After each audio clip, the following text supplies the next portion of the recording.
বস্ত্র ও পাটমন্ত্রী জাহাঙ্গীর কবির নানক বলেছেন, আওয়ামী লীগ সবসময় দুর্নীতির বিরুদ্ধে ব্যবস্থা নিয়েছে, কিন্তু বিএনপি তার শাসনামলে কখনোই কোনো ব্যবস্থা নেয়নি। পাটমন্ত্রী অভিযোগ করেন, বিএনপি শাসনামলে শীর্ষ নেতারা হাজার হাজার কোটি টাকা লুটপাট করেছেন।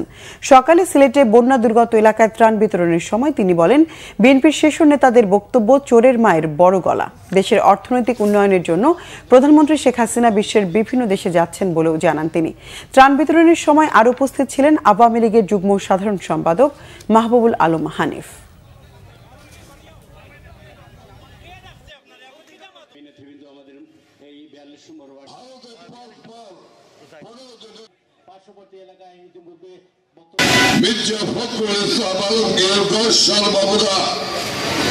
আপনারা ক্ষমতার মস্তদে থেকে হাজার হাজার কোটি টাকা লোপাট করেছিলেন।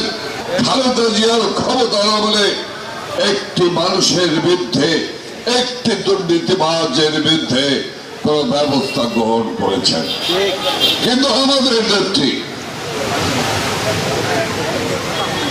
শেখ হাসিনা এই দুর্নীতির ব্যাপারে কাউকে ছাড় দেন না।